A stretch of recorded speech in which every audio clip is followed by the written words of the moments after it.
music stopped the moment Duke Alistair Whitmore raised his voice. Eleanor Hastings stood near the edge of the ballroom, holding a glass of wine she had not touched, when she heard her own name spoken like a joke. Lady Margaret had pulled her forward only a moment before, smiling, hopeful, saying the words that made Eleanor's stomach turn cold even before the Duke answered. "Alistair, this is Miss Hastings. I have told you about her. She keeps this house running better than any of us." The Duke barely looked at her. His eyes moved from her worn blue dress to her plain hair, and something like boredom settled on his face. "Her?" he said, loud enough for the nearest guests to hear. "She is nothing special." The room did not go silent all at once. It went silent in pieces, like a wave pulling back from the shore before it crashes. First, the nearest circle of guests stopped talking. Then the musicians, sensing something wrong, let their bows drift away from the strings. By the time the last whisper died, every eye in that ballroom had turned toward Eleanor. She did not cry. She did not argue. She simply set her glass down on a passing tray, so gently that it made no sound, and walked toward the doors at the far end of the hall. Her steps were even. Her chin stayed level. But inside her chest, something that had held steady for 2 long years finally gave way. Lady Margaret hurried after her, catching her arm just past the doorway. "Eleanor, wait." He did not mean it the way it sounded. "He is tired. He has had too much wine, and too many demands from the bank this week." "He meant it exactly the way it sounded," Eleanor said quietly. "And he is right about one thing. I am nothing to him. I never was." "That is not true. You have saved this family more times than he will ever know. Then perhaps it is time he learns what it cost to lose me." Lady Margaret's hand fell away. She had no answer for that, because some part of her already feared it was true. Eleanor climbed the narrow servants' staircase instead of the grand one, moving past portraits of Whitmore ancestors who had never once acknowledged her presence in their halls. She reached her small room at the end of the east corridor, the room given to her because she was neither family nor staff, only a poor relation kept close enough to be useful and far enough to be forgotten. She lit a single candle and looked around at the space that had been her whole world for 2 years. A narrow bed. A writing desk stacked with ledgers she had balanced late into the night, more nights than she could count. A window that looked out over gardens she had never been invited to walk in during daylight. She had come to this house with nothing but her father's ruined name, and a head full of numbers no one else in the family understood. She had turned drowning accounts into solvent ones. She had negotiated with merchants who respected her more than they respected the Duke himself, though none of them ever said so where he could hear. And tonight, in front of half the county, he had called her nothing. She opened the bottom drawer of her desk and pulled out a small leather case, the one she had packed and unpacked a dozen times over the past year whenever the loneliness became too heavy to bear. Tonight she did not unpack it. Tonight she filled it. A change of clothes. Her father's pocket watch, the only thing of value she still owned outright. The private ledger she had kept for herself, the one recording every debt she had quietly settled, every disaster she had quietly prevented, proof that the Whitmore name still meant something in London only because of her work. She did not take a single item that belonged to the Duke or his household. She wanted to leave with nothing that could be called theft, only her own hands and her own mind, the 2 things he had insulted without ever understanding their worth. By the time the candle burned low, her bag was packed and sitting by the door. She sat at the desk one final time and wrote a short letter, not to Alistair, but to Lady Margaret, the only person in that house who had ever treated her like a person rather than a convenience. The letter did not explain everything. It did not need to. It simply said that she was grateful for the roof and the meals, that she wished the family well, and that she would not be returning. She left no address. She left no way to be found unless she chose to be found. Near 4 in the morning, when the last candles in the great house had finally gone dark and even the servants preparing the morning fires were still asleep, Eleanor slipped down the back stairs with her bag over her shoulder and her father's watch in her pocket. The night air outside was sharp and cold, but it felt like freedom rather than punishment. She did not look back at the windows of the house that had never truly been her home. She walked the long road toward the village, where a mail coach would leave before dawn, carrying anyone willing to pay for a seat and ask no questions. She had enough coin saved from small commissions she had taken quietly over the years, favors done for merchants who paid her in silver rather than thanks. It was not much. It was enough to reach London and survive there for a few weeks while she decided what came next. As the coach rattled forward through the dark countryside, Eleanor allowed herself, for the first time in 2 years, to imagine a life where her worth was not decided by a man who barely knew her name. The coach driver, an older man named Walter Bram, noticed her quiet manner, but said nothing beyond the usual courtesies. He had carried enough runaway brides and disgraced sons along this road to know that silence was often the kindest gift a stranger could offer. Eleanor kept her bag close against her feet and her eyes on the passing hedgerows, watching the shapes of trees turn from black to gray as the sky slowly lightened. She thought of her father then, the way she often did during quiet hours. He had once told her that a person's worth was never decided by the room they were allowed to enter, but by what they carried inside themselves when every door was closed. She had been young when he said it, too young to understand the weight of those words. She understood them fully now. Her father had lost his trading house to a partner's betrayal, a slow collapse that took his health along with his fortune. She remembered nights spent beside his sickbed, learning figures and contracts, because there was no one else left to learn them, because the family name would have vanished into debt entirely without someone willing to fight for it. She had fought. She had lost him anyway. But the numbers stayed with her, sharper than grief, and it was those numbers that had eventually carried her into the Whitmore household, hired quietly by Lady Margaret to manage what the family could no longer manage alone. She had never asked for recognition. She had only asked, silently, to be seen as more than a shadow moving through someone else's grand life. Last night had answered that question plainly enough. By the time the coach reached the edge of London, the sun had fully risen, casting long light across rooftops and church spires Eleanor had only ever read about in her father's old letters.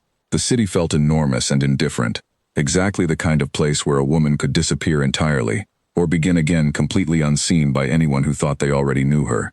She stepped down from the coach with her bag in hand, her father's watch heavy in her pocket, and allowed herself one long breath before walking toward whatever came next.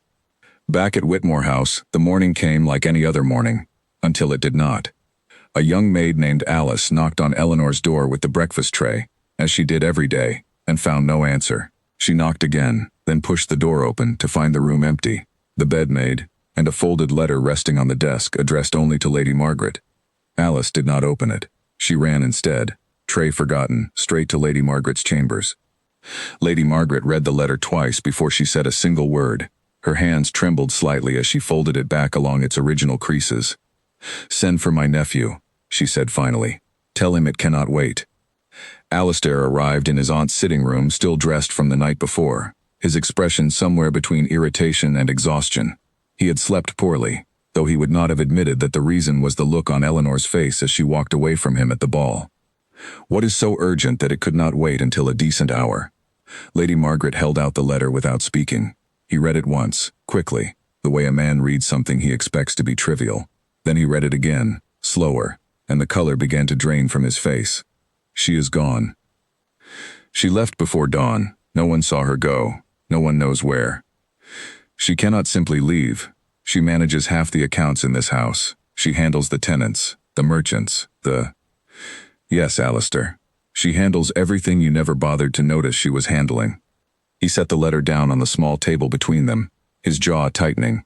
"This is absurd. She will come to her senses and return within the week." Lady Margaret studied her nephew for a long moment before she spoke again, and when she did, her voice carried none of its usual warmth. "You called her nothing in front of the entire county last night. Do you truly believe a woman with her pride would come crawling back after that?" Alistair opened his mouth to argue, then closed it again, because he had no honest answer to give. He walked to the window and looked out over the same gardens Eleanor had watched from her small room above, though he had never once considered that she might be watching them, or wondering what it would feel like to walk through them freely. "She will be found," he said, more to convince himself than his aunt. "London is large, but not so large that a woman traveling alone with little money can vanish completely." "Perhaps," Lady Margaret said, "but finding her is not the same as earning back what you threw away with a single sentence."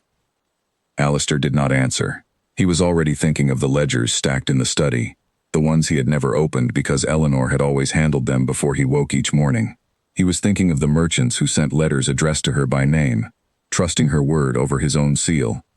For the first time since his father's death had placed the title on his shoulders, Alistair Whitmore understood that he had built his comfort on someone else's silent labor, and that comfort had just walked out the door before sunrise, taking with it more than anyone in that house yet realized.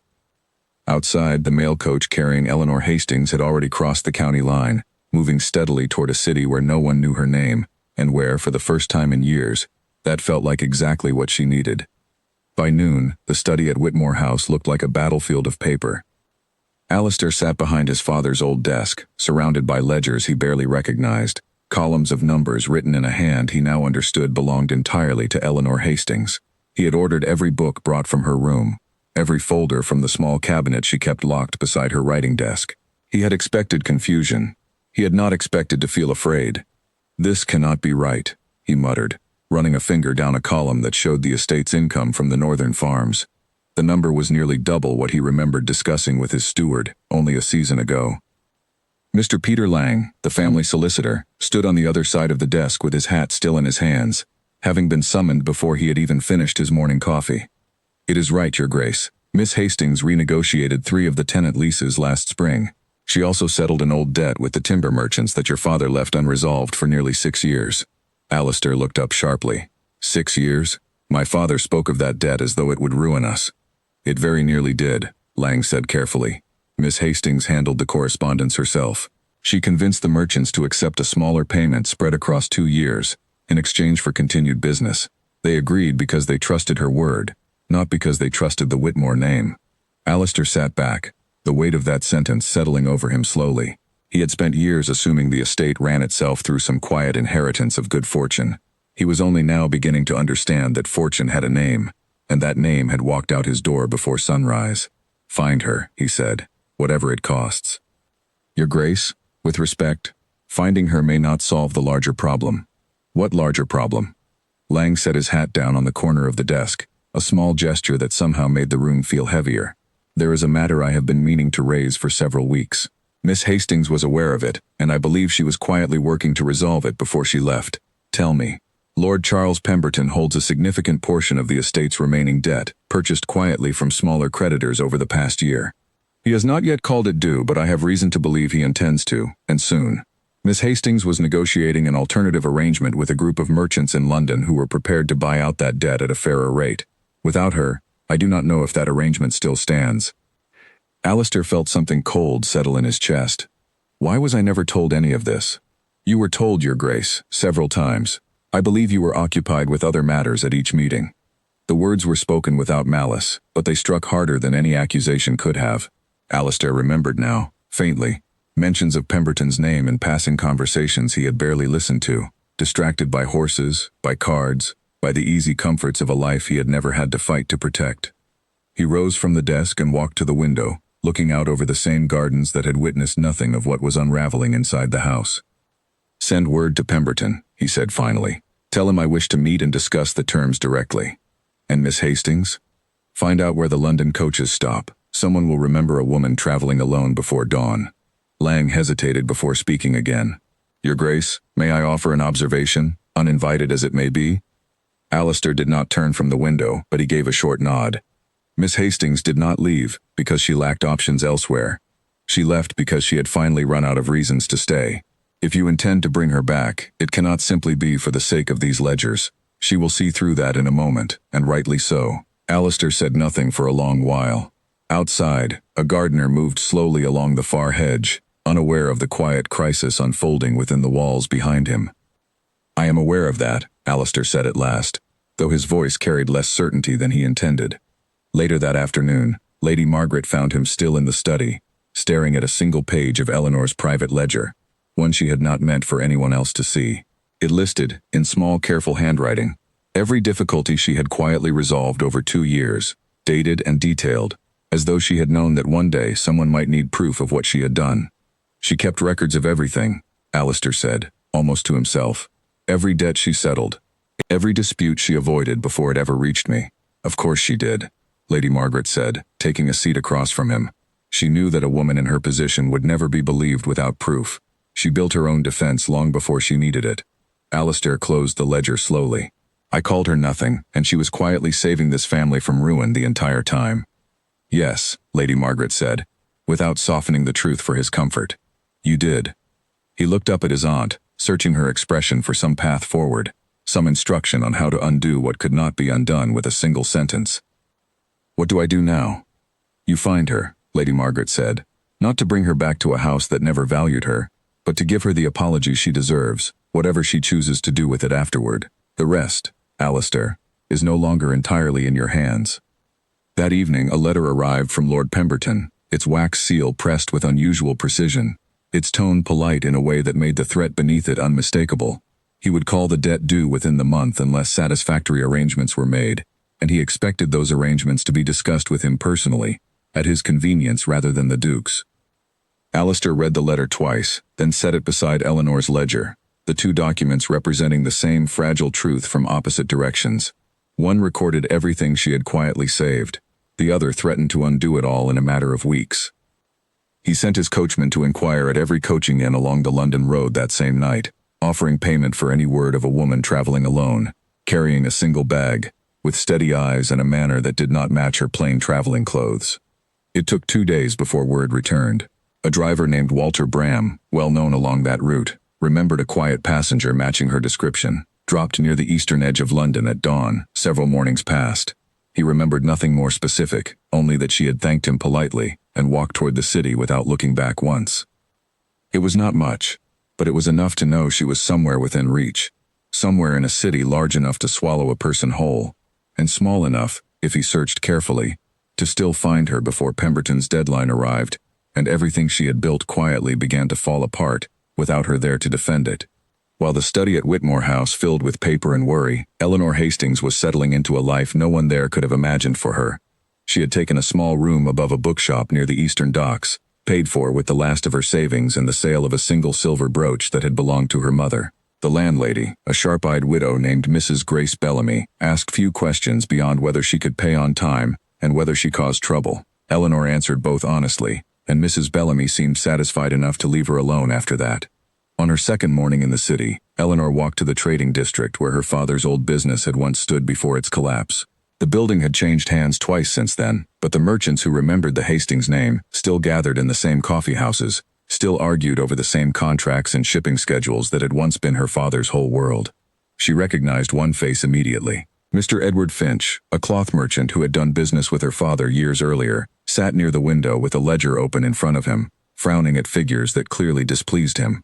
"Mr. Finch," she said, approaching carefully, "I do not know if you remember me. Eleanor Hastings. My father was Henry Hastings." Finch looked up, his frown shifting slowly into surprise. "Miss Hastings, I had heard you left London some years ago, after your father passed. I did not expect to see you standing in this room again." "Circumstances change," she said simply. He gestured for her to sit, and within an hour she had learned more about the current state of London trade than she had known in the 2 years spent buried in Whitmore ledgers. Finch complained of unreliable partners, delayed shipments, and a particular difficulty balancing his books after a recent contract had gone badly. Eleanor listened, then, almost without meaning to, pointed out a simple error in how he had recorded a shipping loss, one that had thrown his entire monthly total into confusion. Finch stared at the correction for a long moment before laughing, a short, surprised sound. "Your father used to do exactly this," he said.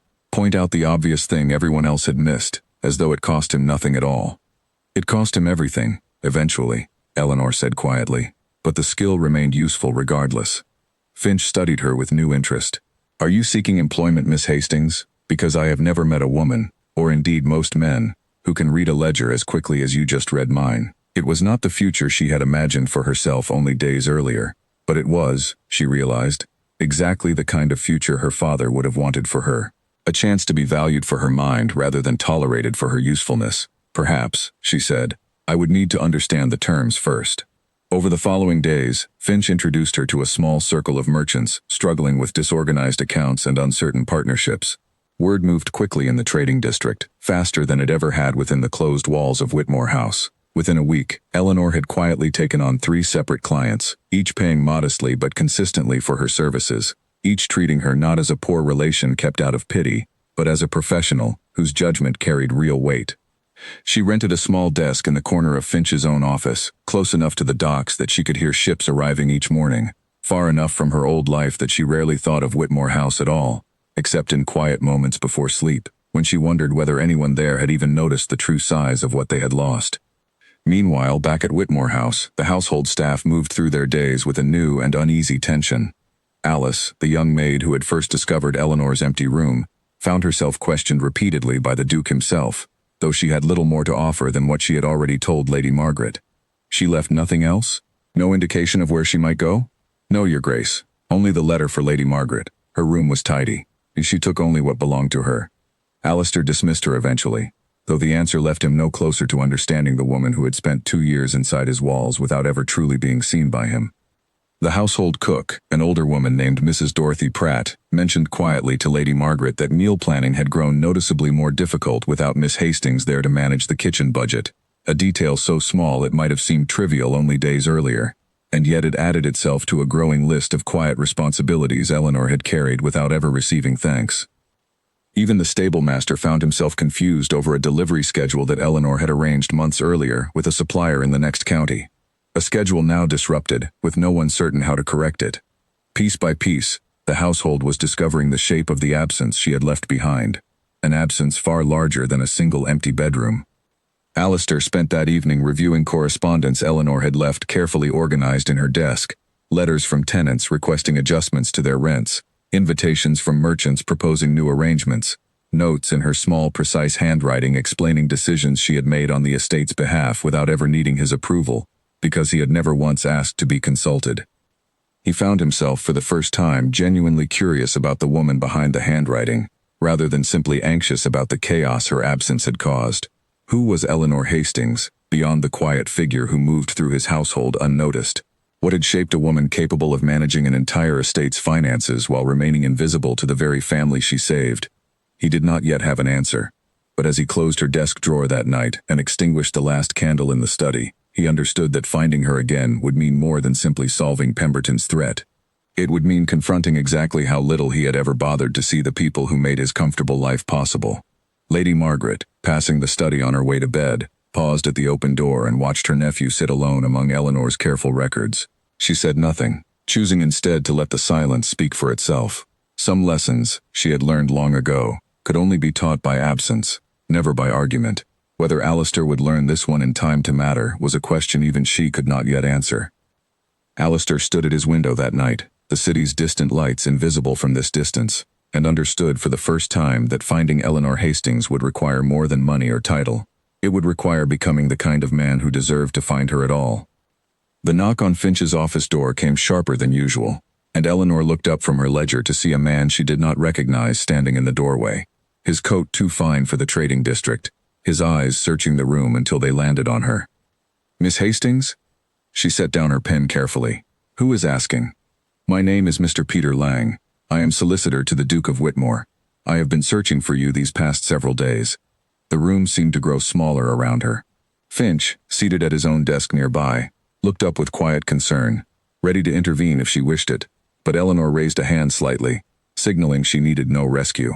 "You found me quickly," she said, her voice steady despite the sudden tightness in her chest. "A driver remembered dropping you near these docks.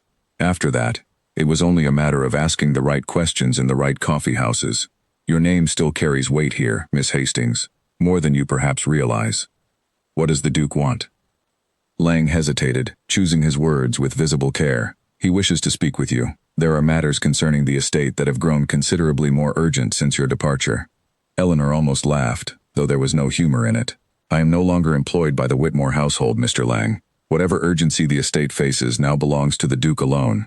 I understand your position, Miss Hastings, truly, but Lord Pemberton has called the estate's debt due within the month. Without the arrangement you were negotiating with the merchants here in London, the Whitmore family stands to lose considerably more than pride." Finch, unable to stay silent any longer, spoke from his desk. "Which merchants, precisely?" Lang glanced at him, seeming to notice for the first time that Eleanor was not alone in this. "I understand a group led by a Mr. Finch had proposed purchasing the debt from Lord Pemberton at fairer terms." Finch's eyebrows rose. "That would be me, though I confess, the arrangement stalled the moment Miss Hastings left the estate's employ. None of us were prepared to negotiate blind, without her figures to guide the terms." Eleanor felt something complicated stir inside her. Not quite satisfaction, not quite anger, but something close to both. The very people who had dismissed her worth now found themselves entirely unable to function without it. "Tell the Duke," she said finally, "that I will consider a meeting, not because I owe the estate anything further, but because I would prefer the tenants and the merchants who trusted my word not suffer for a decision that had nothing to do with them." Lang nodded, relief visible on his face. "He will be grateful to hear it. Do not mistake this for forgiveness, Mr. Lang. I would not dream of it, Miss Hastings." After Lang left, Finch turned to her with open curiosity. You never mentioned working for a duke. There was little worth mentioning, Eleanor said, returning to her ledger, though her hands were not quite steady. It was a position I filled quietly, and a position I was reminded, quite publicly, meant nothing to the man who benefited most from it. Finch studied her for a long moment. And yet here you sit, holding the fate of his entire estate in your hands once again.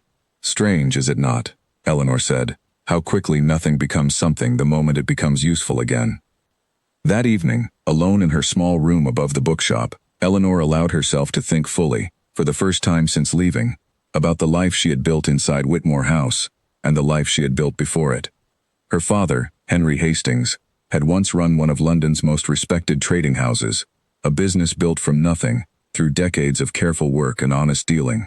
She remembered the house of her childhood, full of visitors discussing shipments and contracts, her father patiently teaching her figures at the same table where merchants later signed agreements worth more than most families earned in a lifetime. The collapse had come suddenly, a trusted partner disappearing with funds meant to cover a critical shipment, leaving debts that multiplied faster than her father could manage them. She had been 16 when the first creditors arrived at their door. She had been 18 when her father, worn down by shame and worry, fell ill with a sickness the physicians could never quite name, though Eleanor always believed it was simply a broken heart finding its way into a broken body.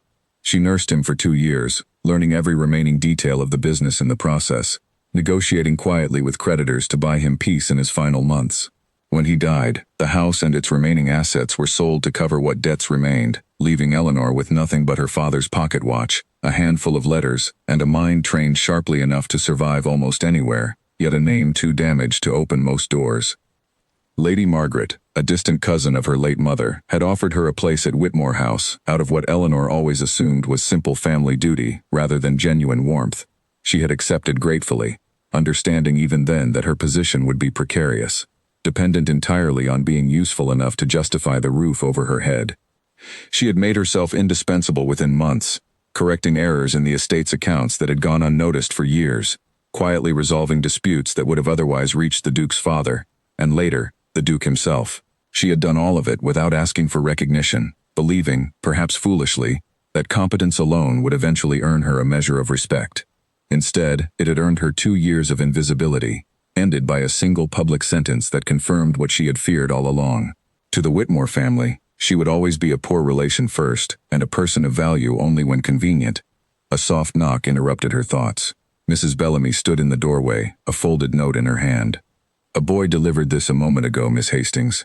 Said it was urgent." Eleanor opened it carefully. The handwriting was unfamiliar, precise and formal, and the message brief. "I understand if you have no wish to see me. I understand if nothing I say now can undo what was said in that ballroom. But I ask for the chance to speak with you regardless, not for the estate's sake, but because I have come to understand, far too late, exactly what I lost the night you walked away. Alistair Whitmore." She read it twice, then folded it and set it aside, her expression unreadable even to herself. The following morning, Finch arrived at the office earlier than usual, finding Eleanor already at her desk, though the ledger in front of her remained untouched. "You look as though you did not sleep." "I did not." "The Duke's letter, I assume." She glanced up, unsurprised that word had already traveled. "News moves quickly in this district." "It always has," Finch said, taking his seat across from her. "May I offer an opinion, uninvited as it may be?" "You may. Whatever he says when you meet him, remember this. You do not need his apology to know your own worth. You have already proven it here, in a matter of days, among people who owe you nothing, and yet trust you completely. Whatever happens with the Whitmore estate, that truth does not change." Eleanor allowed herself a small, tired smile. "You sound remarkably like my father." "Then he raised you well," Finch said simply, returning to his own work. Later that day, 3 separate merchants arrived at the office seeking Eleanor's guidance on contracts and disputes, each greeting her with a level of respect she had rarely received during her 2 years at Whitmore House. Word of her skill had spread quickly through the district, carried by satisfied clients eager to recommend her to others facing similar troubles. By the time evening fell, Eleanor had agreed to formally advise 4 separate trading houses, an arrangement Finch helped structure into a small but legitimate practice, one that would allow her to work independently rather than depending on any single employer's goodwill. It was, she realized, precisely the kind of independence her father had once dreamed of rebuilding before illness took that dream from him entirely. She would not squander the chance to finish what he started. That night, She wrote a brief reply to Alistair's letter, her words measured and careful, offering neither forgiveness nor refusal, only the barest opening required to address the matter properly. "I will meet with you," she wrote, "regarding the arrangement concerning Lord Pemberton and the merchants involved. Nothing more should be assumed from this meeting beyond its stated purpose." Meanwhile, at Whitmore House, Lord Charles Pemberton arrived precisely on the hour he had named in his letter, dressed with the quiet confidence of a man who already believed he held every advantage. He was shown into the study, where Alistair rose to greet him with a formality that did little to hide the tension beneath it. "Your Grace," Pemberton said, settling into a chair without waiting to be offered one. "I trust you received my letter." "I did. I intend to honor the debt in full, Lord Pemberton. I simply require reasonable time to arrange the funds properly." "Reasonable time," Pemberton repeated, as though tasting the phrase and finding it unsatisfying. "I have already extended considerable patience these past months, Your Grace. My patience, however, is not without limits, particularly given certain rumors reaching me from London." Alistair's jaw tightened. "What rumors?" "That the woman who once managed your accounts so capably has left your employ rather suddenly, and that without her, this household finds itself considerably less organized than it once appeared. I wonder, Your Grace, whether the figures I was shown last year truly reflected the estate's health, or whether they reflected her considerable skill in presenting difficulty as manageable." The accusation, delivered with a thin smile, struck closer to truth than Alistair wished to admit. He forced his expression to remain composed. "The estate's finances are sound, Lord Pemberton, regardless of any single employee's departure." "Then you will have no difficulty settling the full amount within the month," Pemberton said smoothly, rising from his chair. "I look forward to your prompt resolution, Your Grace. I would hate for matters to become public in ways that might prove uncomfortable for the Whitmore name." After Pemberton departed, Alistair remained standing at his desk for several long minutes, the threat settling over him with uncomfortable clarity. Pemberton did not simply want repayment. He wanted the satisfaction of watching a proud family stumble, and he seemed entirely willing to use scandal as a tool if repayment came too smoothly to disappoint him.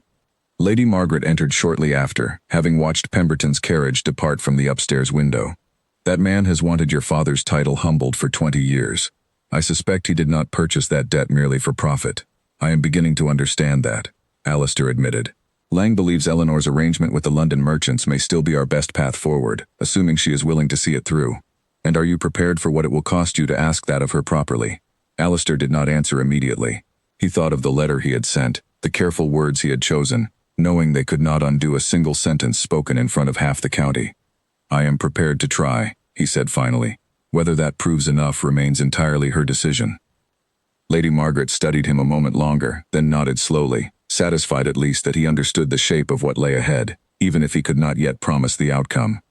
In London, the days leading up to the arranged meeting passed quickly for Eleanor, filled with the steady, satisfying work of building something entirely her own. She met each morning with Finch to review contracts, spent afternoons advising the small circle of merchants who had grown to trust her judgment, and spent evenings quietly expanding her father's old ledgers into something resembling a proper practice, one that might, in time, grow into the kind of trading house her father had once dreamed of leaving behind for her. She thought often of the letter from Alistair, turning its careful phrasing over in her mind during quiet moments. She did not doubt that guilt had prompted it, at least in part. What she doubted was whether guilt alone could produce genuine change in a man who had spent his entire life surrounded by people too afraid or too dependent to challenge his careless assumptions. Finch, sensing her preoccupation one afternoon, set down his pen and studied her carefully. "You are still deciding what you want from this meeting." "I am deciding whether anything he says will matter at all," Eleanor admitted. "Whether an apology, however sincere, can undo the fact that he needed to nearly lose everything before he thought to offer one." "Perhaps it cannot undo it," Finch said. "But perhaps that is not the point of hearing him out. Perhaps the point is simply deciding, on your own terms, what you choose to do with whatever comes next." Eleanor considered this for a long moment, then nodded slowly, some of the tension in her shoulders easing slightly. "You give sound advice for a man who spends his days arguing over shipping contracts." "A man learns a great deal about human nature negotiating contracts," Finch said, smiling faintly. "People reveal themselves most clearly in the moments they believe they have something to lose." That evening, Eleanor walked along the docks alone, watching the last ships settle into harbor as the sky darkened into deep blue. She thought of her father again, of the lessons he had taught her not just about numbers, but about the quiet dignity of doing careful work regardless of whether anyone noticed or thanked her for it. She understood now, more clearly than she had allowed herself to admit before leaving Whitmore House, that her worth had never actually depended on Alistair's recognition. It had only felt that way because she had spent 2 years surrounded by a household that offered her shelter but withheld genuine respect, until the absence of that respect became indistinguishable from the absence of her own value. Standing there in the cool evening air, with a growing practice of her own and merchants who sought her counsel freely, Eleanor understood clearly for the first time that whatever happened in the meeting ahead, she would walk into that room as an equal, not as the quiet, invisible woman who had once packed her bag before dawn simply to escape being unseen. She returned to her room that night with a steady resolve settling over her, sealing her reply to Alistair's letter with the calm certainty of a woman who no longer needed anyone's permission to know exactly what she was worth. Mrs. Bellamy, passing her door on the way to her own quarters, noticed the lamp still burning and paused briefly. "Good news or bad news, Miss Hastings?" "Neither, yet," Eleanor answered. "Only news I intend to face on my own footing, whatever shape it takes." Mrs. Bellamy nodded slowly, as though she understood more than she let on, and continued down the hallway, leaving Eleanor alone with the quiet certainty that tomorrow would ask something difficult of her, and that she, for the first time in longer than she could remember, felt entirely ready to meet it. She sealed the letter without hesitation, understanding clearly that whatever came next would be decided entirely on her own terms, in a city that had already begun teaching her exactly how much she was worth without a single duke's approval required to prove it. The meeting was set at a neutral location, a small private room above a coffee house near the trading district, chosen deliberately by Eleanor, so that neither the duke's grand study nor her own modest office would grant either of them an unfair advantage. Alistair arrived first, dressed plainly for once, without the usual signs of rank he wore so easily at home. He had thought carefully about that choice on the journey into London, understanding somehow that arriving in full ducal splendor would only widen the distance between them rather than close it. Eleanor arrived precisely on time, neither early nor late, her expression composed in a way that gave him nothing to read. She took the seat across from him without offering any greeting beyond a small nod. "Thank you for coming," Alistair said. "I came for the merchants and tenants who depend on that estate remaining solvent," Eleanor replied evenly. "Do not mistake my presence for anything beyond that." He nodded, accepting the correction without argument. "Understood." For a long moment, neither spoke. Finally, Alistair drew a breath and began, his voice lower than his usual commanding tone. "I have spent the past several days going through ledgers I never bothered to open while you managed them. I have spoken with Lang, with tenants, with merchants who trusted your word over my own seal. I understand now, more clearly than I would like to admit, exactly how much this family depended on work I never once acknowledged. I am aware of what I did for that household, Your Grace. I do not require your ledgers to confirm it."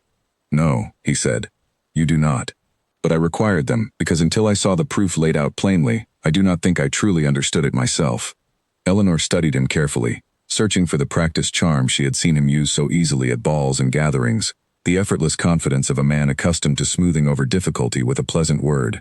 She found something different this time, something closer to genuine discomfort, though she remained wary of trusting it too quickly. "You called me nothing special," she said quietly, "in front of half the county."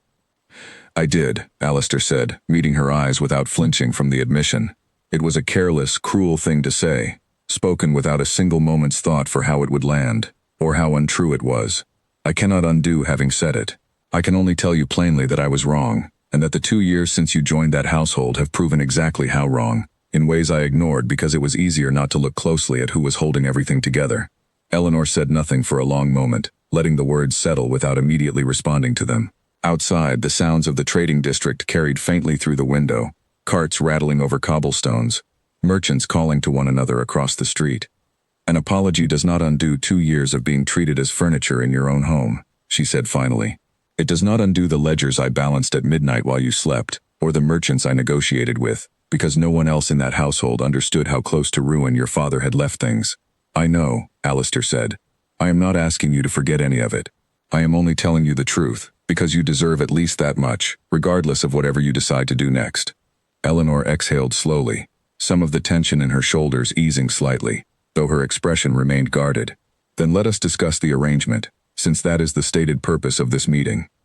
Alistair nodded, understanding the boundary she had drawn clearly enough not to push against it further. "Lang tells me Mr. Finch and several other merchants were prepared to purchase the estate's debt from Lord Pemberton at fairer terms. before your departure interrupted the negotiation. They were, Eleanor confirmed. The arrangement stalled because none of them were willing to proceed without figures they trusted, and Mr. Lang, capable as he is, does not know the estate's accounts the way I do. Would you be willing to finish the arrangement? Eleanor considered the question carefully before answering. I would be willing to advise Mr. Finch and the other merchants on fair terms for purchasing the debt. I will not return to Whitmore House to manage its accounts again, Your Grace. That arrangement ended the night you decided my worth in front of an entire ballroom. I understand, Alistair said, and something in his voice suggested he genuinely did, rather than simply accepting a condition he hoped to later negotiate away. I am not asking you to return. I am asking only for your help resolving this specific matter, on whatever terms you consider fair for your time and expertise. You would pay me then, as you would pay any advisor. Yes, he said simply. As I should have paid you from the beginning, rather than assuming your labor came free simply because you had nowhere else to go. The bluntness of the admission surprised her slightly, and for the first time since sitting down, Eleanor allowed a small measure of her guard to lower, though she remained careful not to let it show too plainly. Lord Pemberton will not make this easy, she said. He does not simply want repayment. He wants the satisfaction of watching your family struggle publicly. I have seen men like him before, in my father's dealings. They rarely accept a smooth resolution when a difficult one offers them more enjoyment. Then we will need to offer him a resolution he cannot easily refuse, one that leaves him no room to manufacture further difficulty. Eleanor nodded slowly, already turning the problem over in her mind with the same careful precision she brought to every ledger she had ever balanced. I will need to review the current terms of his purchased debt, and I will need Mr. Finch's group prepared to move quickly once we determine the right offer. Whatever you need, you will have it, Alistair said. I will not interfere with your judgment on this, Miss Hastings. I have learned, rather painfully, the cost of assuming I understood these matters better than I did. They spent the next hour discussing details, Eleanor's questions sharp and precise, Alistair answering as honestly as he could, deferring entirely to her judgment whenever the numbers grew complicated. It was, she realized with some surprise, the first genuine conversation they had ever shared, free of the careless dismissal that had defined every previous interaction between them.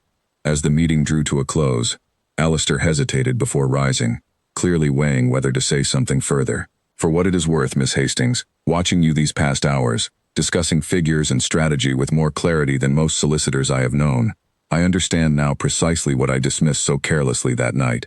It was never a small mistake. No, Eleanor agreed, it was not. She rose as well, gathering the small satchel of papers she had brought with her. I will send word once I have reviewed Pemberton's terms. This arrangement, Your Grace, exists for the sake of the tenants and merchants who trusted my word.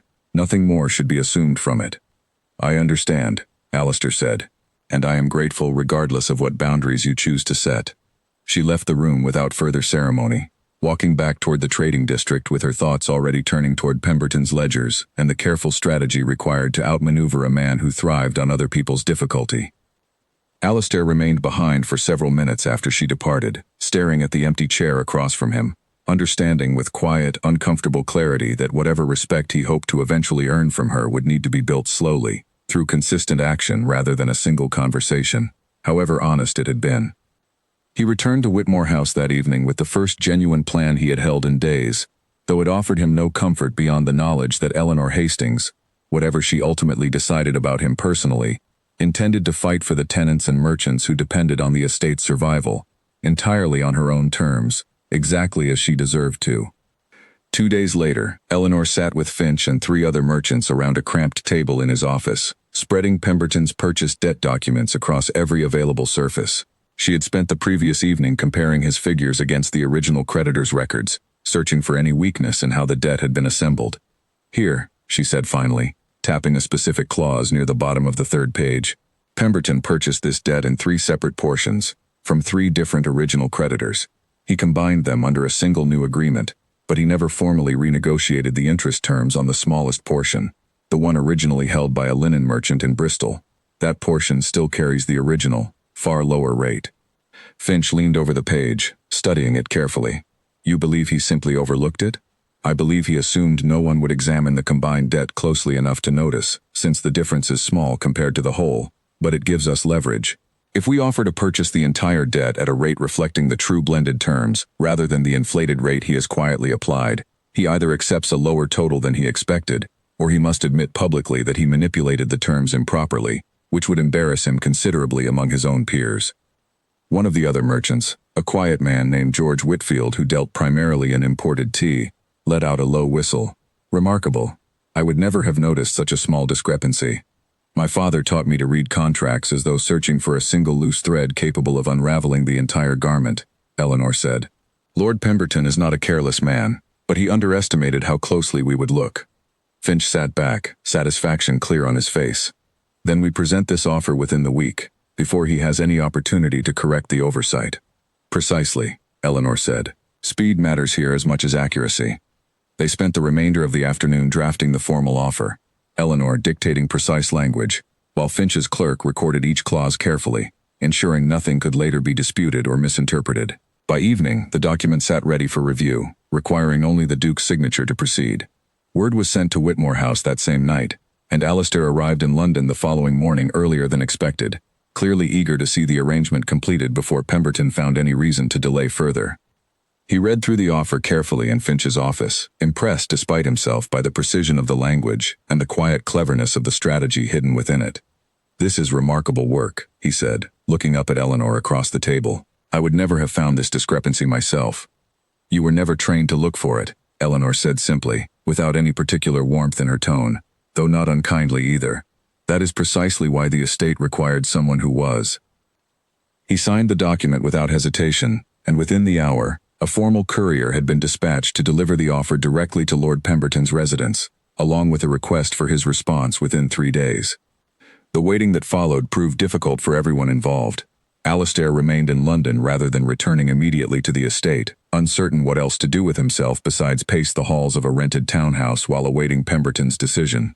Eleanor returned to her regular work, advising other clients and refusing to allow the uncertainty to consume her attention entirely, though even Finch noticed her checking the door more often than usual whenever it opened. On the second evening, Alistair appeared unexpectedly at Finch's office just before closing, looking somewhat uncertain of his welcome. I did not wish to intrude, he said, but I found myself unable to simply wait alone at the townhouse without word. Eleanor studied him for a moment, then gestured toward the empty chair across from her desk. You may wait here, if you prefer company over solitude, though I cannot promise the waiting will feel any shorter. He sat, and for nearly an hour they worked in companionable silence, Eleanor reviewing contracts for other clients, while Alistair simply observed, asking occasional questions about the work itself, questions that struck her as genuinely curious rather than merely polite. You truly understand all of this, he said eventually, gesturing toward the stack of papers between them.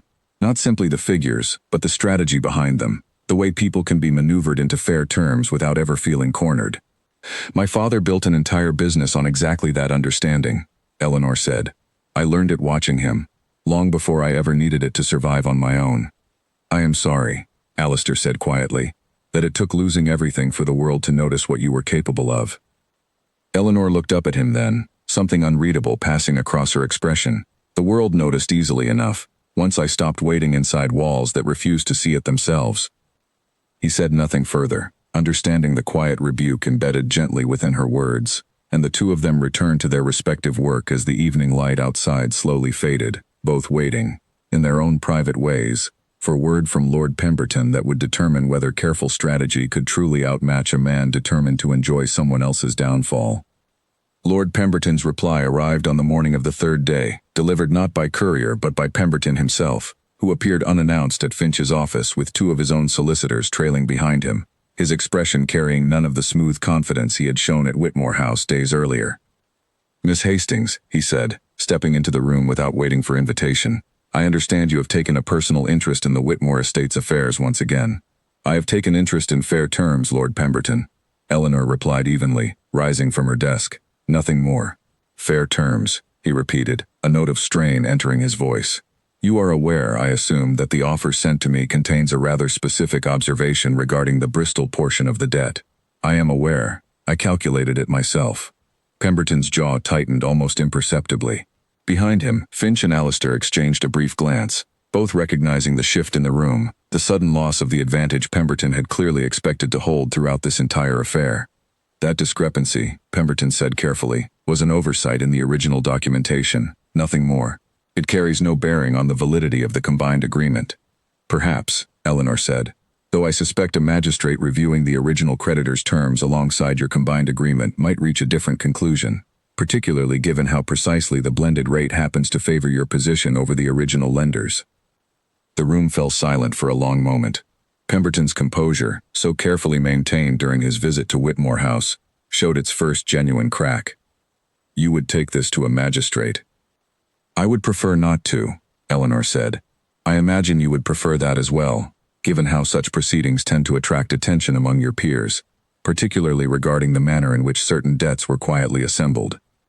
Alistair watched the exchange with something close to fascination, understanding for the first time the true extent of what Eleanor had built, not simply competence with numbers, but a quiet, formidable understanding of leverage and consequence that rivaled any solicitor he had ever employed.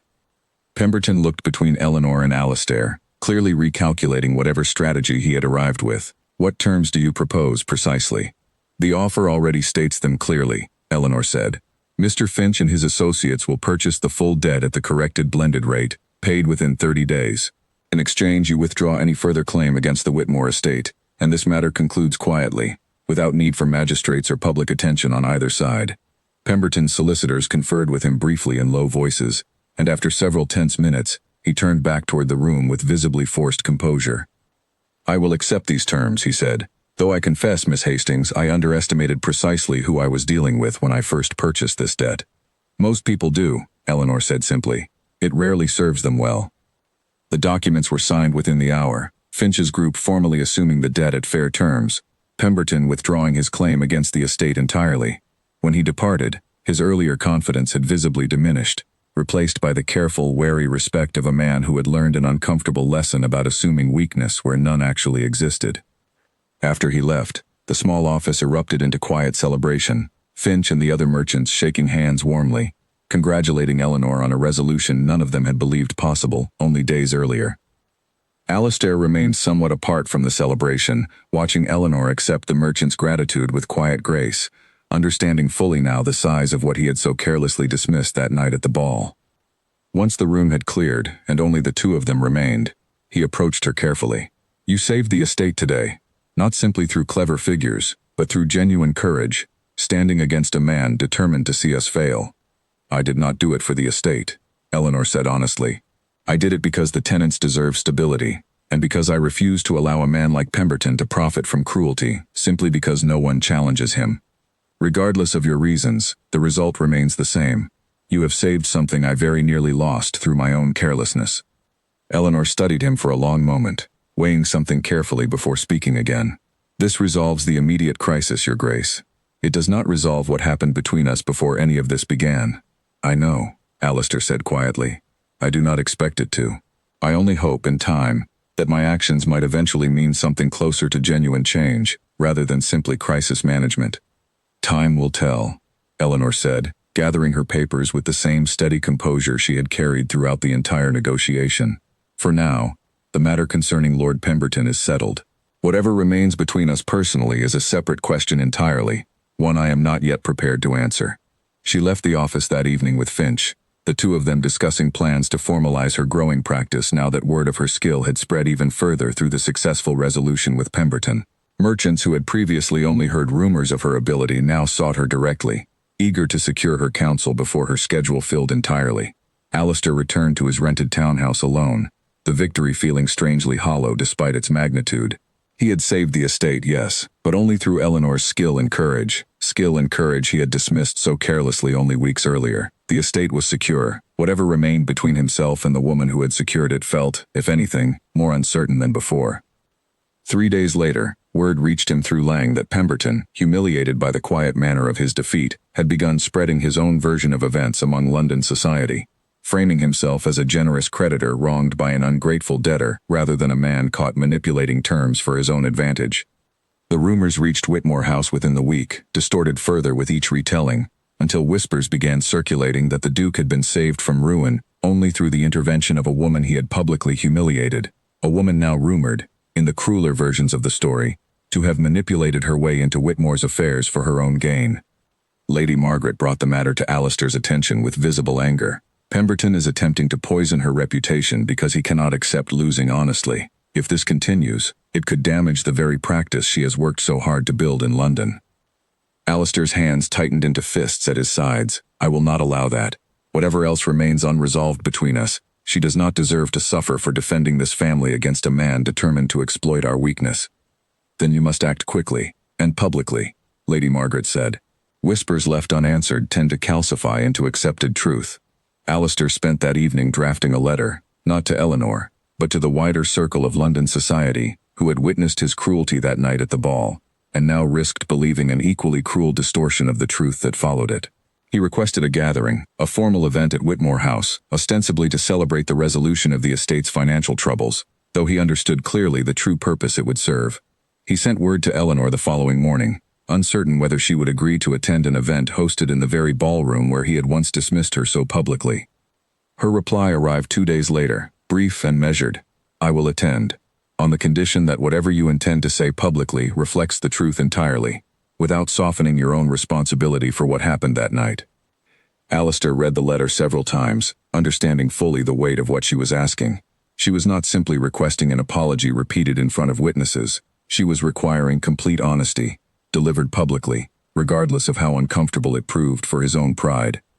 He spent the following days preparing carefully, understanding that whatever he said in that ballroom would either begin to repair the damage his carelessness had caused, or confirm every worst assumption London society had already begun forming about both himself and the woman who had saved his family from ruin despite his own failures. The night of the gathering arrived with a tension unlike any social event Whitmore House had hosted in years.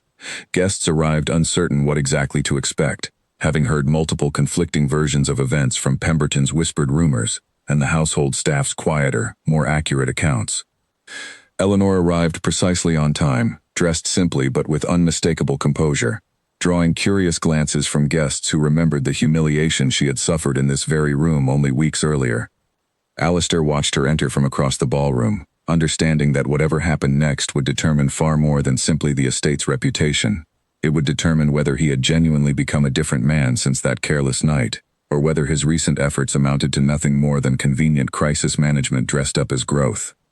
Before the gathering, Alistair had spent an anxious hour in the study with Lady Margaret, rehearsing what he intended to say, though she had stopped him partway through his third attempt.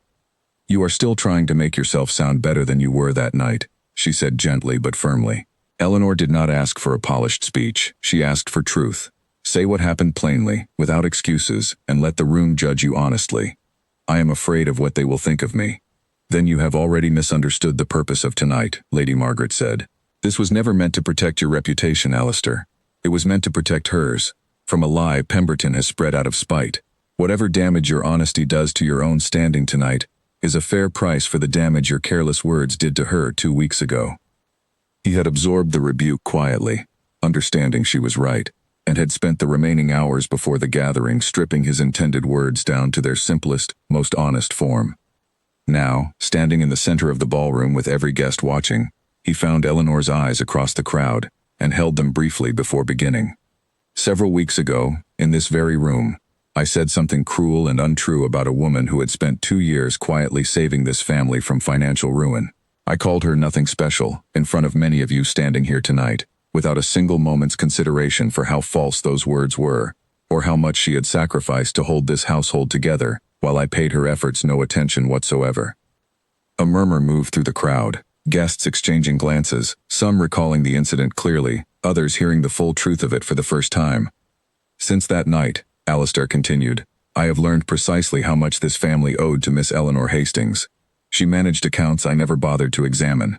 She negotiated debts my own father left unresolved for years, and when a creditor recently attempted to exploit this family's difficulties for his own satisfaction, it was Miss Hastings, not myself, who found the precise leverage required to protect not only this estate, but the tenants and merchants who depend upon it. He paused, allowing the weight of the admission to settle fully before continuing. I understand that certain rumors have circulated recently, suggesting Miss Hastings acted out of self-interest or manipulation in resolving this matter. I want to state plainly, before all of you, that those rumors are false, spread by a man unwilling to accept that his own scheme to exploit this family's difficulties failed honestly, defeated by skill and integrity he did not expect to encounter.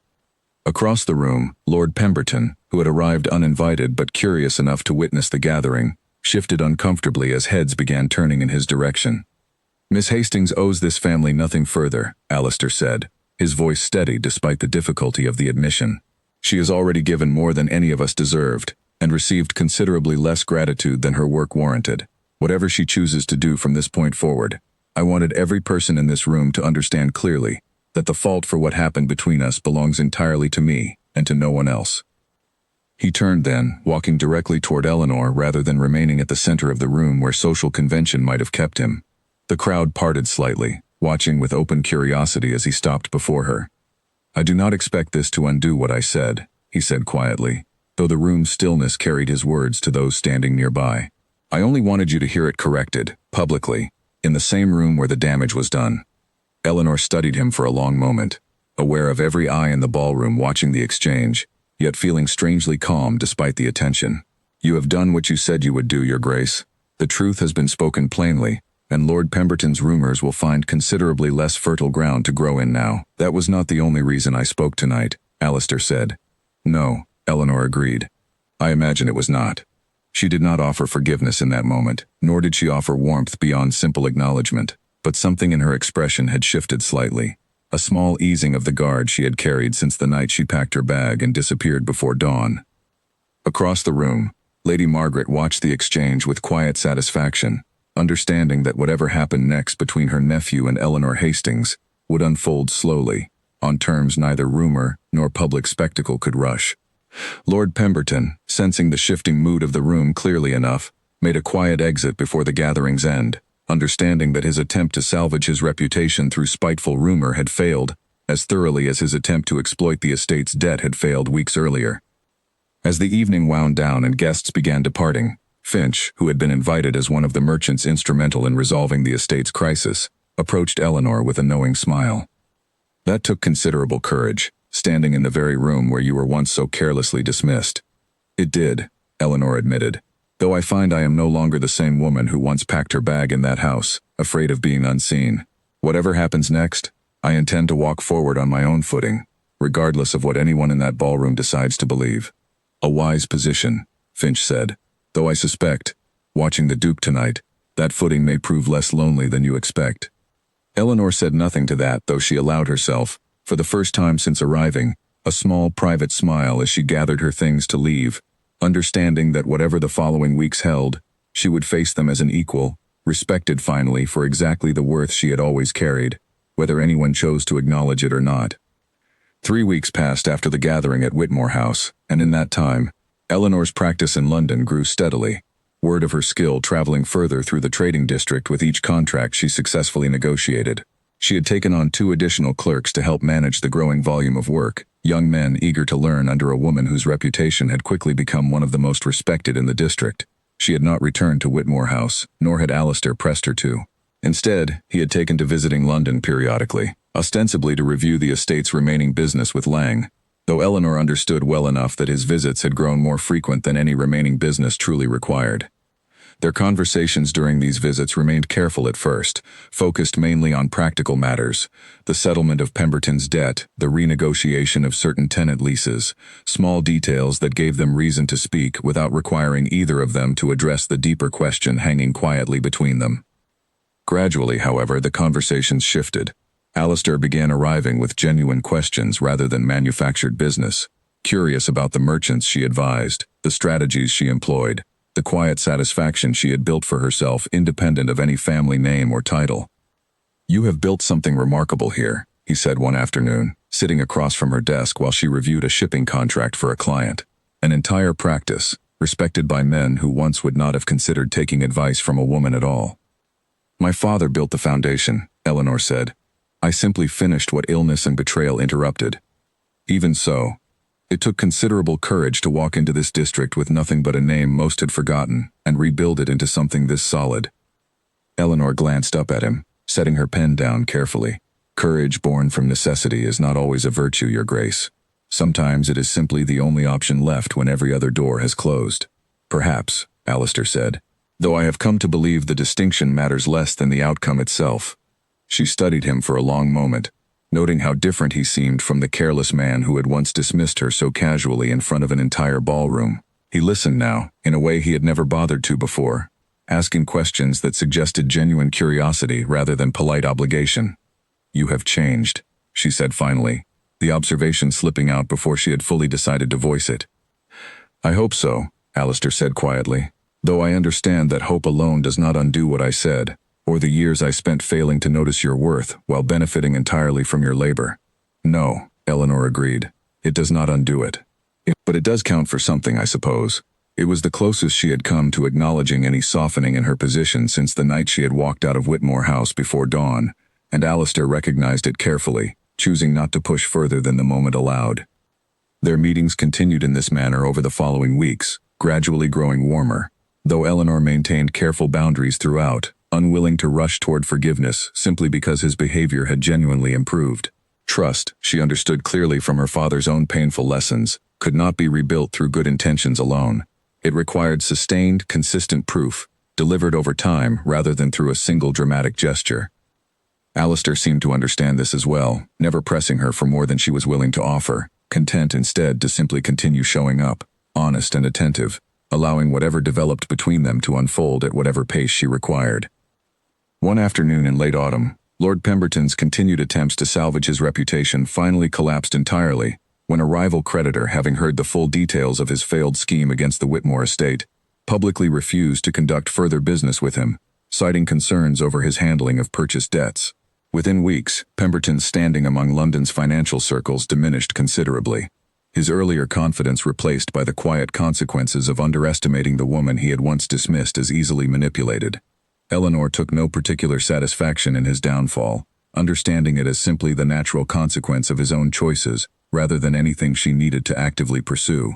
Her focus remained instead on the steady growth of her practice, now formally established under her father's original business name, restored finally to the respect it had once carried, before betrayal and illness had stripped it away.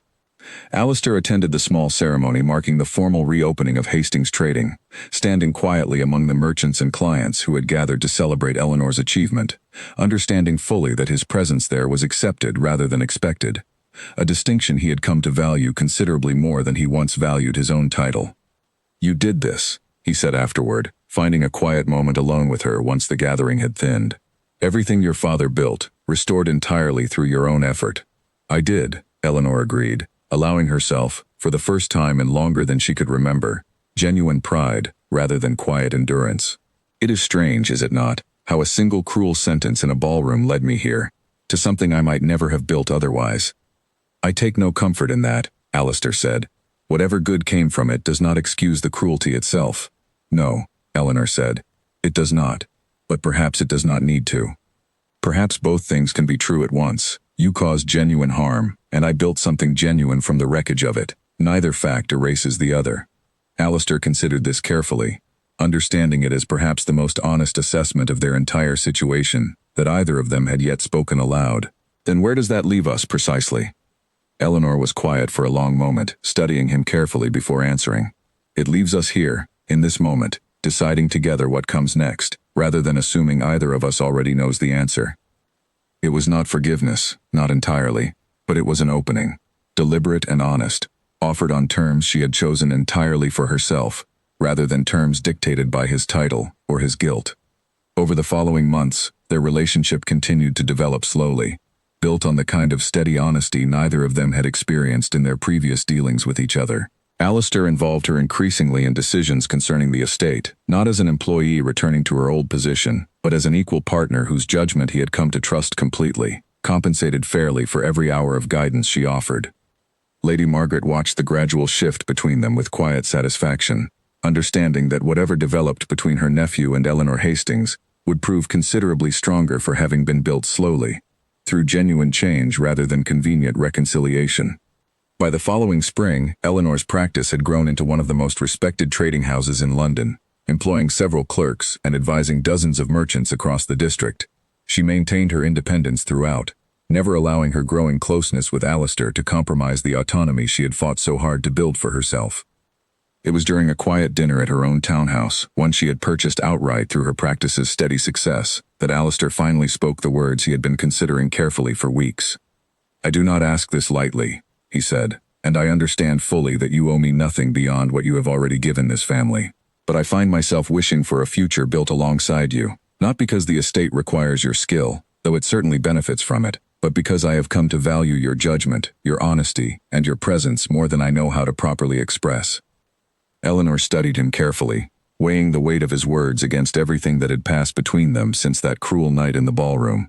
"You understand that whatever we build together must remain built on equal footing. I will not become simply the Duchess who quietly manages your household while receiving no credit for it, the way I once quietly managed your estate." "I understand," Alistair said firmly. "I would not want that future either. Whatever we build, it will be built with your voice, carrying equal weight to my own, in every decision that matters."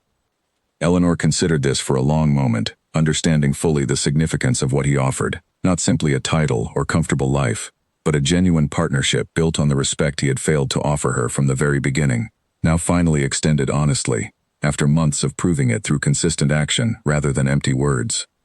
"Then perhaps," she said slowly, "we might build something worth building, after all." Their eventual marriage the following autumn drew considerable attention throughout London society, not simply because a duke had chosen to marry a woman he had once publicly humiliated, but because their partnership, evident to anyone who observed them together, represented something rare among society's usual arrangements, a genuine equality, built through hardship rather than convenience. Eleanor continued running Hastings Trading long after their marriage, refusing to abandon the practice she had built from nothing, and Alistair, understanding fully by then exactly what her work meant to her, supported that choice without hesitation, proud rather than threatened by her continued success. Lord Pemberton's reputation never fully recovered from his failed scheme, a quiet consequence he attributed privately to bad fortune, rather than his own miscalculation in underestimating the woman he had once dismissed too easily. As for Eleanor herself, she often thought back to that night she had packed her small bag before dawn, walking away from a house that had never truly valued her, into a city that taught her exactly how much she was worth, without anyone's permission required to prove it. She understood now, standing finally on equal footing beside a man who had learned, slowly and honestly, precisely what he had almost lost, that her worth had never actually depended on his recognition at all. The night before her wedding, Eleanor sat in her townhouse with Finch, reviewing the final contracts for Hastings Trading that would need managing during her brief absence for the ceremony and the short journey afterward. "You seem remarkably calm for a woman marrying a duke tomorrow," Finch observed, watching her work through the papers with her usual steady focus. "I am marrying a man I have come to trust, built through months of careful proof rather than a single grand gesture," Eleanor said. "The title attached to him is simply a detail, not the reason for any of it." "Your father would be proud," Finch said quietly, "not simply of the marriage, but of everything you built before it, the business restored, the respect earned honestly, among people who owed you nothing." Eleanor set down her pen, allowing herself a rare moment of quiet reflection. He always said worth was decided by what a person carried inside themselves, not by which rooms they were allowed to enter. I did not fully understand that until I had already lost every room I once thought mattered. And now I understand it completely. Whatever room I stand in tomorrow, ballroom or chapel or trading office, my worth remains exactly the same. That, I think, is the only inheritance my father truly left me, and it has served me considerably better than any fortune could have. Finch smiled, gathering his own papers to leave for the evening.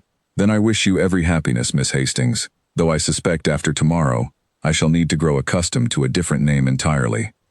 "Hastings Trading remains Hastings Trading," Eleanor said firmly. "Whatever name I carry personally changes nothing about the business itself." The following afternoon, the small chapel near Whitmore's estate filled with a gathering considerably different from the grand society event that had once witnessed Alistair's cruelty. Merchants from the London trading district sat alongside tenants from the Whitmore lands, Lady Margaret near the front with quiet tears of genuine happiness, and Mrs. Bellamy, invited specially by Eleanor herself, seated near the back with evident pride at having housed the woman who now stood at the center of such a remarkable turn of fortune.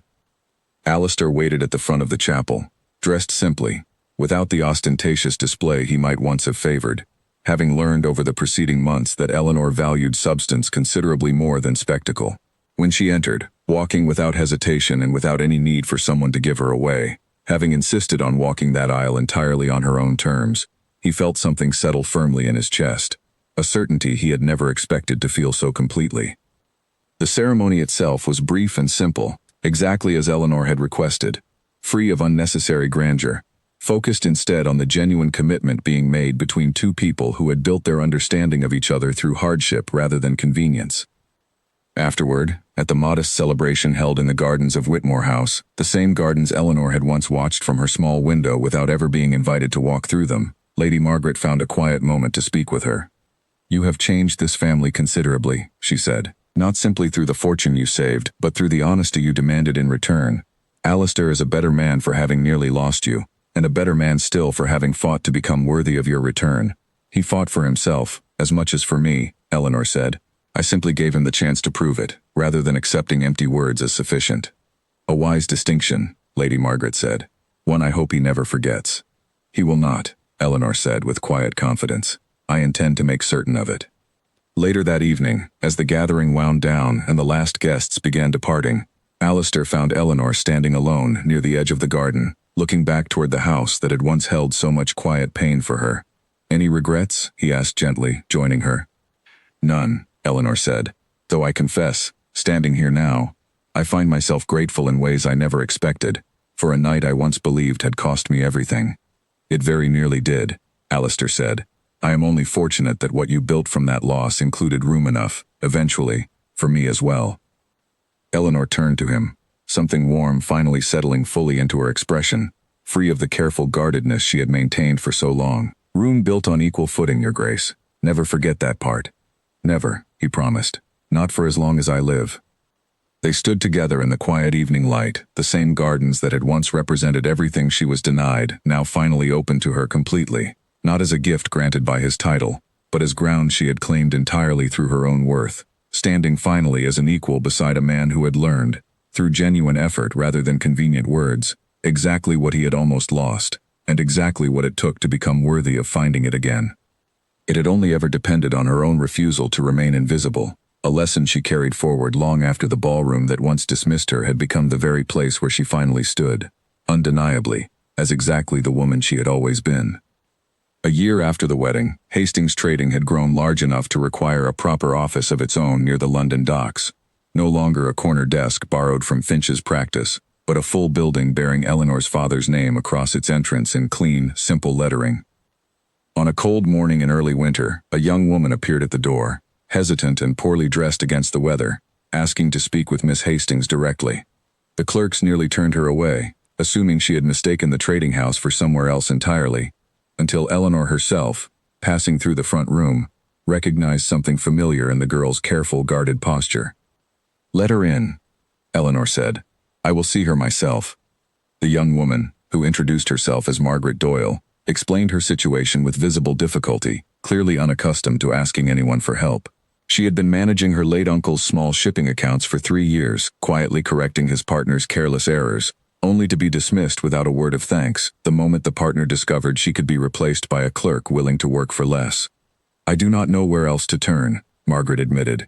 "Everyone in the district said if anyone would listen, it would be you." Eleanor studied her carefully, recognizing in the girl's quiet frustration an echo of her own early years, the sense of having given everything to work that went unnoticed until the moment it became convenient for someone else to discard her entirely. "Show me your figures," Eleanor said simply. Margaret produced a small, carefully kept ledger from beneath her coat, clearly protected against the weather during her long walk to the office. Eleanor reviewed it for several minutes in silence, noting the same careful precision she recognized from her own early work. Corrections made quietly, disputes resolved without credit, an entire small business kept afloat by someone nobody had bothered to properly value. "Your uncle's partner was a fool to let you go," Eleanor said finally. "Fortunately for you, foolish men rarely remain unchallenged for long in this district."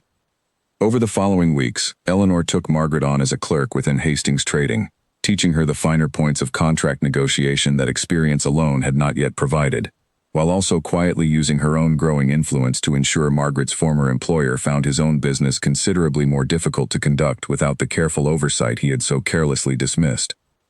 Alistair, visiting the office one afternoon to discuss an unrelated matter concerning the estate's tenant leases, found Eleanor deep in conversation with her new clerk, patiently explaining a complicated shipping contract with the same careful attention she had once brought to Whitmore's own tangled ledgers.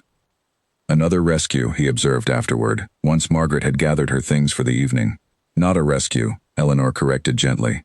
"An opportunity, offered to someone who had already proven her worth entirely on her own, long before I ever met her. I am simply the first person willing to acknowledge it properly. You see yourself in her. Of course I do, Eleanor said. How could I not? She reminds me precisely of who I was before a single cruel sentence forced me to discover exactly what I was capable of building alone.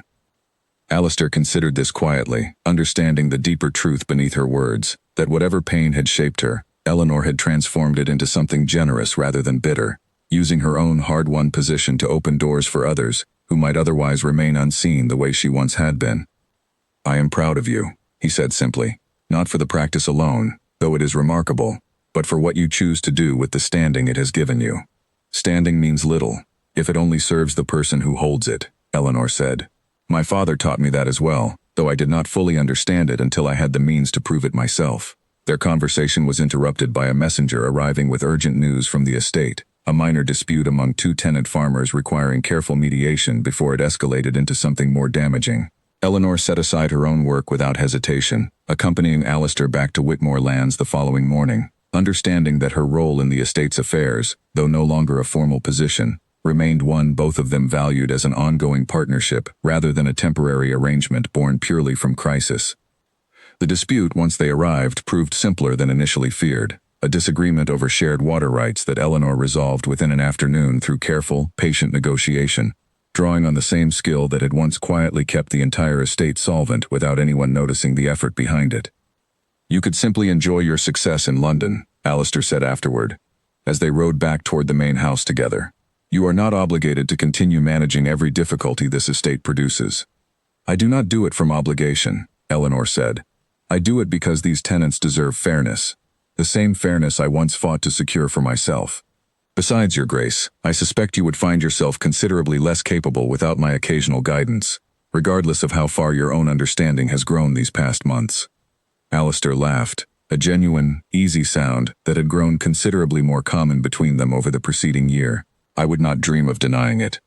That evening, back at Whitmore House, Lady Margaret watched the two of them return from the tenant dispute with quiet satisfaction, understanding fully how far both had traveled since the cruel night that had once threatened to destroy everything between them.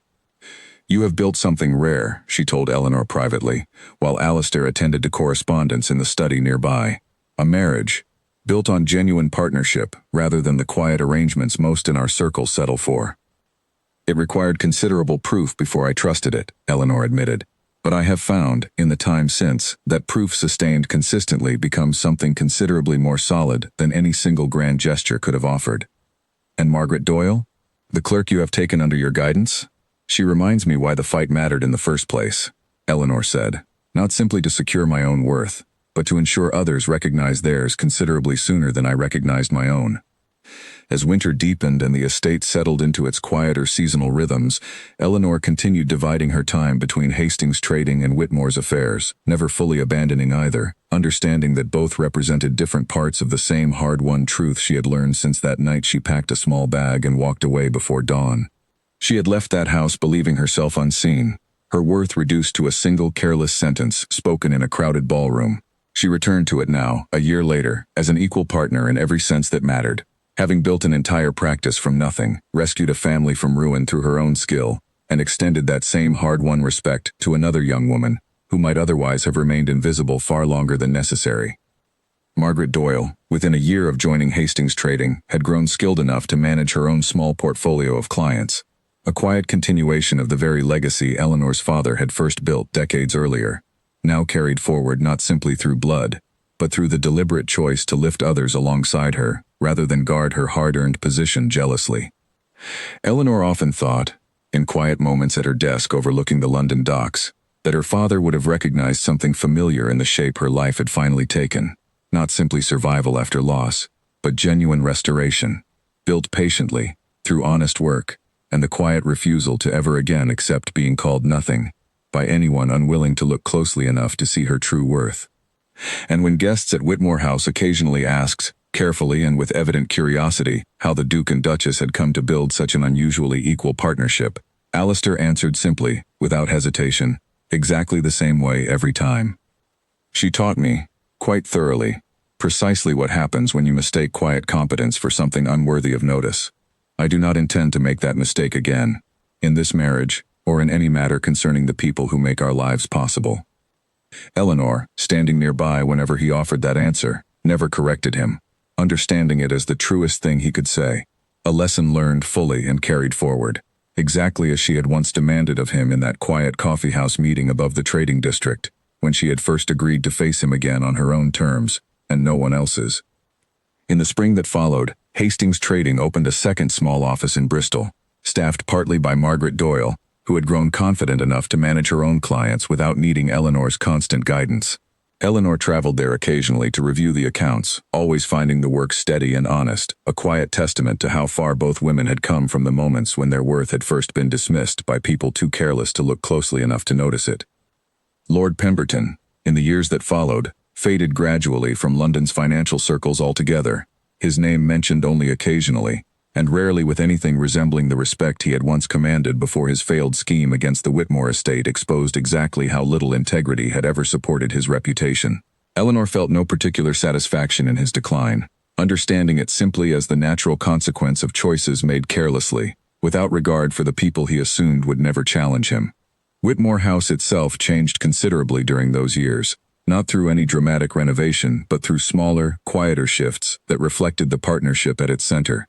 The study where Alistair had once ignored ledgers he could not be bothered to understand became a shared space, where he and Eleanor regularly reviewed the estate's affairs together, his understanding of the figures growing steadily under her patient guidance, until he required her assistance considerably less than he once had, though he never stopped valuing her judgment regardless. Tenants who had once dealt only with distant stewards found themselves increasingly welcomed to bring concerns directly to the main house, a policy Eleanor had insisted upon early in their marriage, understanding intimately what it meant to feel unseen by the very household that depended entirely on one's quiet labor. Lady Margaret, watching her nephew's household transform steadily over those years, often remarked privately that the Whitmore family had never been stronger, not because of any single dramatic victory, but because it had finally learned, through considerable hardship, to properly value the people whose quiet work made every comfort possible. Eleanor herself, reflecting occasionally on the long road from that cold ballroom to the life she had ultimately built, understood clearly that her father's early lessons had never truly left her, even during the darkest months following his death, even during the 2 invisible years spent managing a household that barely acknowledged her presence. Worth, exactly as he had promised her long ago, was never decided by the rooms a person was permitted to enter. It was decided entirely by what she carried within herself when every door seemed closed, and by her steady, patient refusal to ever again let anyone else define it for her.